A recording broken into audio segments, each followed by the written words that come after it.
Olá a todos, eu sou o Luca, aluno do terceiro ano de Ciência da Computação do ICMC, e nesse último ano, orientado pelo professor Adalberto, a gente desenvolveu um estudo aqui sobre análise funcional e série de Fourier, como se fosse uma continuação do curso de Cálculo 4. E hoje eu vou compartilhar algumas coisas que a gente estudou com vocês. Então a gente vai passar primeiro pelas equações diferenciais, e visando resolver um problema sobre equações diferenciais, a gente vai passar pela análise, e depois tudo vai culminar com o estudo de um operador interessante. Começando pelas equações diferenciais, a gente vai falar em particular sobre as parciais, que são as equações diferenciais que envolvem derivadas em mais de uma variável, e para motivar elas são encontradas em todo lugar na natureza, né? Sempre que a gente quiser descobrir uma função, o comportamento de uma função de mais de uma variável, e conhecer a relação entre as derivadas delas, é apropriado montar uma EDP.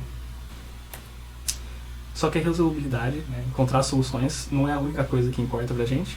Tem métodos numéricos também, que às vezes fica difícil encontrar uma solução analítica e a gente quer só aproximar uma solução com o computador, e a gente busca métodos rápidos para fazer isso. Tem os estudos qualitativos também, que é meio que uma intersecção entre as equações diferenciais e sistemas dinâmicos, às vezes. E a regularidade das soluções, que é responder às perguntas de o quão diferenciáveis são as soluções dessas EDPs. E é nisso que a gente vai focar. E, em particular, a gente vai estudar a hipodisticidade global, que é uma propriedade que vai nos ajudar a estudar a regularidade de certas EDPs. E a hipodisticidade é uma propriedade de operadores, que a gente vai usar como ferramenta... tá escrito aí o que eu acabei de falar. Então, o operador L, né, isso é a definição de hipodisticidade global. O operador L é denominado globalmente hipolítico, se dado uma função periódica U em C1, ou seja, diferenciável e com a derivada contínua, e LU, né, ou seja, um operador L é aplicado em U, for suave. Então isso implica que U também é suave. Ou seja, né, se a gente conseguir LU igual a F, né, alguma equação diferencial parcial desse tipo, e a gente tiver que LU é suave e U só tem uma baixa regularidade, isso já implica que U é sem infinito. Então a gente consegue alta regularidade de U sem fazer muitas contas. Certo. Então para estudar a hipodisticidade, a gente vai se apropriar de algumas ferramentas da análise primeiro. Então primeiro a gente estudou um pouco da análise funcional, que é como se fosse uma generalização do cálculo, no sentido de a gente consegue aplicar integrais e infinitesimais e derivadas e limites a coisas mais gerais, no caso espaços vetoriais. E se a gente tomar espaços vetoriais de funções, a gente tem noções de distâncias entre funções, completitude de espaços de funções, todas essas ferramentas de análise a gente consegue aplicar espaços de funções. E como soluções de equações diferenciais vivem nesses espaços, a análise funcional é o lugar mais natural para estudar as EDPs. E uma coisa que a gente vai usar bastante é o conceito de base ortonormal. E a base ortonormal é definida da seguinte forma: se a gente tiver um espaço, e esse espaço é o fecho das combinações lineares dos vetores, que são unitários e ortogonais de algum conjunto, esse conjunto é uma base ortonormal. Isso na prática significa que se M é uma base ortonormal de um espaço de Hilbert, a gente tem que todo vetor do espaço de Hilbert, que aqui eu estou apresentando como F, que a gente vai se concentrar mais em espaço de Hilbert de funções, então a gente consegue representar esse F como uma série dessa forma aí, que seria um coeficiente dado pelo produto interno de F com um vetor da base vezes o vetor da base ortonormal. Certo? Todo F pode ser representado dessa forma nos espaços de Hilbert. E aqui a gente tem um caso particular da série que a gente acabou de ver, que é a própria série de Fourier. E o Fourier descobriu essa série tentando estudar a EDP do calor, que estava lá nos primeiros slides. E o que ele fez foi encontrar soluções básicas da EDP do calor, mas não se contentou com isso e quis achar uma classe mais geral de soluções. E o que ele fez foi usar o princípio da superposição para garantir que somas dessas soluções básicas também seriam soluções da EDP, e decidiu testar o que aconteceria se somasse infinitas dessas soluções básicas. Com isso ele obteve a série de Fourier, o caso particular dela, no caso, que é essa segunda expressão, essa segunda série aqui.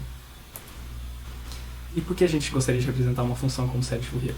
Um motivo que a gente não usou tanto nesse trabalho, mas que é válido também, e muito útil, tome uma F periódica e escreva a série de Fourier dela. Mesmo se a série de Fourier dessa F não convergir, a gente consegue calcular a integral de F de uma forma bem bacana, que é tirando a integral de cada termo dessa suposta série de Fourier de F. Aí essa série sim vai convergir, e vai convergir para a própria integral de F. Então essa é uma propriedade interessante da série de Fourier das funções. Para nós, escrever a série de Fourier de F vai ser útil porque a gente gostaria de saber como que os coeficientes dessa série de Fourier decaem conforme ele vai para infinito. certo? Então, o decaimento rápido dos coeficientes da série de Fourier de f a gente define da seguinte forma, que é para todo k maior que zero, vai existir uma ordem n, a partir da qual esses coeficientes são limitados superiormente por esse n elevado a menos k, ou por um c vezes n menos k. Ou seja, os coeficientes de Fourier de f vão decair mais rapidamente que o inverso de qualquer polinômio. E a partir dessa definição de decaimento rápido, a gente chega nesse teorema abaixo, que é a equivalência entre a suavidade de f e decaimento rápido dos coeficientes de Fourier de f. E o caminho de uma direção dessa demonstração está na integração por partes da definição dos coeficientes de Fourier de f, que está nesse AN é igual a essa integral definida. Aí é só fazer a integração por partes dessa integral definida e dar uma diferença dessas duas expressões, sendo que a primeira se anula por causa da 2L periodicidade do f e do seno, e sobra a segunda, que é 1 sobre n vezes um termo que não cresce conforme ele vai para infinito. Então, esse AN, nesse caso, em que f é diferenciável uma vez e a derivada é contínua, o AN vai decrescer como 1 sobre n ou melhor. E a gente pode repetir esse processo, né, se f for diferenciável mais vezes, nesse segundo termo da diferença. Aí a gente consegue um decaimento cada vez mais rápido de AN. Bom, e aqui a gente finalmente chega no operador interessante. E o operador interessante é esse L é igual a del x mais alfa del y. E o objetivo do trabalho foi determinar a hipoliticidade desse operador. Então o que a gente fez foi escrever ele no contexto de uma EDP. A EDP foi L e U igual a F. Ou seja, L aplicado em U, sendo U uma função C1 e F uma função C infinito. Então a gente igualou os coeficientes da série de Fourier de ambos os lados dessa equação e aí a gente obteve essa equação que está no item 2 aqui, sendo que A e M são os coeficientes de Fourier da U e B e M são os coeficientes de Fourier de L e U. Aí, como a gente sabe que L está em C infinito, então B e M decai rapidamente e a gente quer descobrir o quão rapidamente decai os coeficientes A e M. Certo? E tudo isso vai depender do tamanho desse denominador do lado direito da equação, conforme n e m vão para infinito. E a gente já sabe que b e m decai rapidamente. Então, se esse denominador for muito rápido, é possível que o a e m não decaia tão rapidamente quanto o b e m. Mas se a gente conseguir uma boa cota inferior, conforme n e m crescem, para esse denominador, então a gente talvez consiga o decaimento rápido de a e m. E na verdade isso vai depender dos valores de alfa, como a gente vai ver daqui a pouco. Bom, antes a gente vê a definição de números de Liouville. O número de Liouville foi criado, na verdade, para mostrar um exemplo de um número transcendente, mas a gente não vai usar nesse contexto, isso só foi uma curiosidade histórica. E eles intuitivamente são os números irracionais que são melhores aproximados por sequências de racionais distintos. E acaba sendo verdade que a condição sobre alfa que garante a hipoliticidade de L é justamente alfa ser irracional e não de Liouville.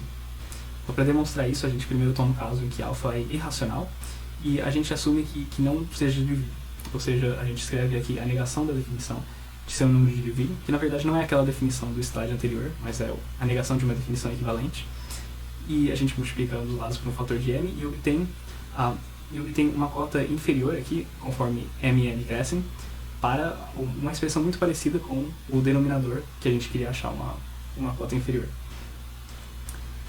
Então agora resta aplicar um resultado de equivalência entre decaimento rápido e regularidade, né? Porque o decaimento rápido de A, N e M, que são aqueles coeficientes da função U, a gente já tem. Então, se a gente tiver uma equivalência entre decaimento rápido e regularidade de U, a gente obtém que U é suave e que L é hipoelíptico, no caso em que alfa é irracional e não número de Liouville.